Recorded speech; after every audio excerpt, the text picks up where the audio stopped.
Thank you so much for joining us today on the One Year Bible Journey. I'm your host, Anthony Wade, and this episode is for August 31st. Today is day 243 on our journey, and we're going to be reading Lamentations, chapters 3, 4, and 5. Lamentations, chapter 3. I am the man who has seen affliction by the rod of his wrath.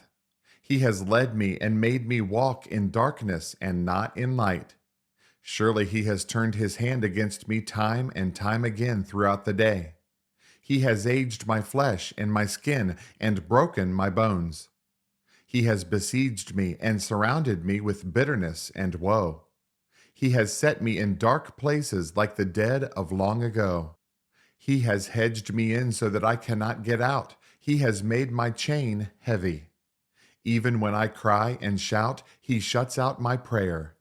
He has blocked my ways with hewn stone. He has made my paths crooked. He has been to me a bear lying in wait, like a lion in ambush. He has turned aside my ways and torn me in pieces. He has made me desolate. He has bent his bow and set me up as a target for the arrow. He has caused the arrows of his quiver to pierce my loins. I have become the ridicule of all my people, their taunting song all the day. He has filled me with bitterness. He has made me drink wormwood. He has also broken my teeth with gravel and covered me with ashes. You have moved my soul far from peace. I have forgotten prosperity.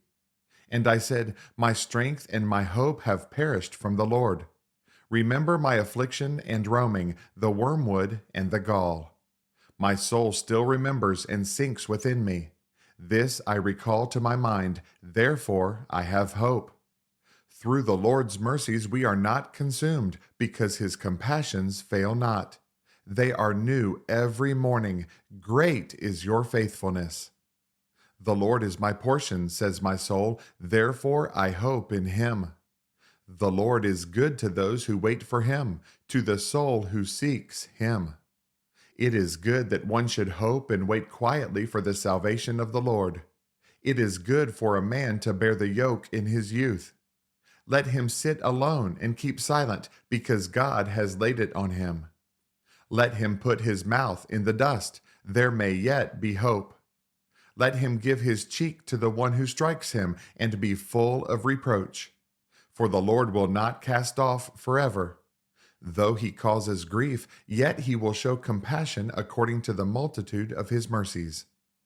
For he does not afflict willingly, nor grieve the children of men. To crush under one's feet all the prisoners of the earth, to turn aside the justice due a man before the face of the Most High, or subvert a man in his cause, the Lord does not approve. Who is he who speaks and it comes to pass when the Lord has not commanded it? Is it not from the mouth of the Most High that woe and well-being proceed? Why should a living man complain, a man for the punishment of his sins?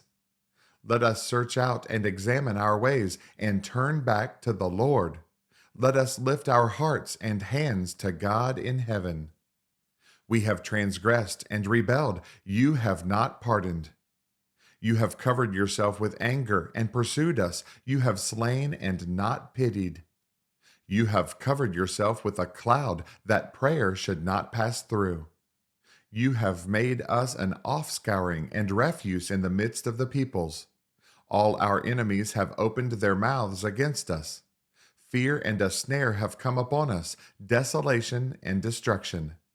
My eyes overflow with rivers of water for the destruction of the daughter of my people. My eyes flow and do not cease without interruption till the Lord from heaven looks down and sees. My eyes bring suffering to my soul because of all the daughters of my city. My enemies without cause hunted me down like a bird. They silenced my life in the pit and threw stones at me. The waters flowed over my head. I said, I am cut off. I called on your name, O Lord, from the lowest pit. You have heard my voice. Do not hide your ear from my sighing, from my cry for help. You drew near on the day I called on you and said, "Do not fear." O Lord, you have pleaded the case for my soul. You have redeemed my life. O Lord, you have seen how I am wronged. Judge my case. You have seen all their vengeance, all their schemes against me. You have heard their reproach, O Lord, all their schemes against me, the lips of my enemies and their whispering against me all the day. Look at their sitting down and their rising up. I am their taunting song. Repay them, O Lord, according to the work of their hands. Give them a veiled heart. Your curse be upon them. In your anger, pursue and destroy them from under the heavens of the Lord. Lamentations chapter 4. How the gold has become dim, how changed the fine gold. The stones of the sanctuary are scattered at the head of every street. The precious sons of Zion, valuable as fine gold, how they are regarded as clay pots, the work of the hands of the potter. Even the jackals present their breasts to nurse their young. But the daughter of my people is cruel, like ostriches in the wilderness. The tongue of the infant clings to the roof of its mouth for thirst. The young children ask for bread, but no one breaks it for them. Those who ate delicacies are desolate in the streets. Those who were brought up in scarlet embrace ash heaps. The punishment of the iniquity of the daughter of my people is greater than the punishment of the sin of Sodom, which was overthrown in a moment with no hand to help her. Her Nazarites were brighter than snow and whiter than milk. They were more ruddy in body than rubies, like sapphire in their appearance. Now their appearance is blacker than soot.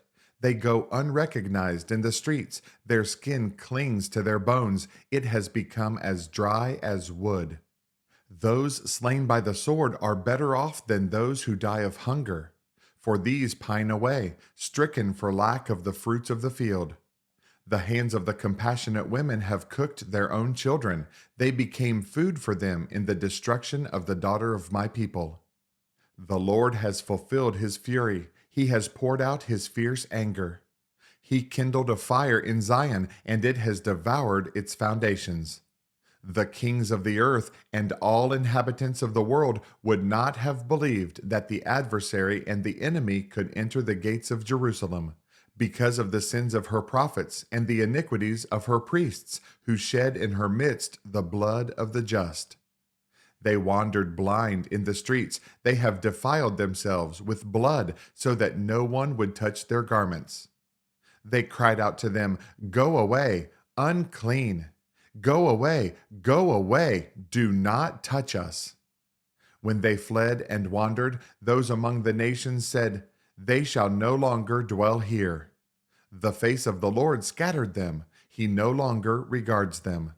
The people do not respect the priests, nor show favor to the elders. Still our eyes failed us, watching vainly for our help. In our watching, we watched for a nation that could not save us. They tracked our steps so that we could not walk in our streets. Our end was near. Our days were over, for our end had come. Our pursuers were swifter than the eagles of the heavens. They pursued us on the mountains and lay in wait for us in the wilderness. The breath of our nostrils, the anointed of the Lord, was caught in their pits, of whom we said, "Under his shadow we shall live among the nations." Rejoice and be glad, O daughter of Edom, you who dwell in the land of Uz. The cup shall also pass over to you, and you shall become drunk and make yourself naked. The punishment of your iniquity is accomplished, O daughter of Zion. He will no longer send you into captivity. He will punish your iniquity, O daughter of Edom. He will uncover your sins. Lamentations chapter 5. Remember, O Lord, what has come upon us. Look and behold our reproach. Our inheritance has been turned over to aliens, and our houses to foreigners. We have become orphans and waifs. Our mothers are like widows. We pay for the water we drink, and our wood comes at a price. They pursue at our heels. We labor and have no rest. We have given our hand to the Egyptians and the Assyrians to be satisfied with bread. Our fathers sinned and are no more, but we bear their iniquities. Servants rule over us. There is none to deliver us from their hand. We get our bread at the risk of our lives because of the sword in the wilderness. Our skin is hot as an oven because of the fever of famine. They ravished the women in Zion, the maidens in the cities of Judah. Princes were hung up by their hands, and elders were not respected. Young men ground at the millstones, boys staggered under loads of wood. The elders have ceased gathering at the gate, and the young men from their music. The joy of our heart has ceased. Our dance has turned into mourning. The crown has fallen from our head. Woe to us, for we have sinned. Because of this, our heart is faint. Because of these things, our eyes grow dim. Because of Mount Zion, which is desolate, with foxes walking about on it. You, O Lord, remain forever, your throne from generation to generation. Why do you forget us forever and forsake us for so long a time? Turn us back to you, O Lord, and we will be restored. Renew our days as of old, unless you have utterly rejected us and are very angry with us. Thanks again for joining us on this amazing journey through the Bible. For additional resources to help you grow in your walk of faith, please visit our website at anthonywade.org. Have a blessed day, and remember that Jesus is Lord and you are complete in Him.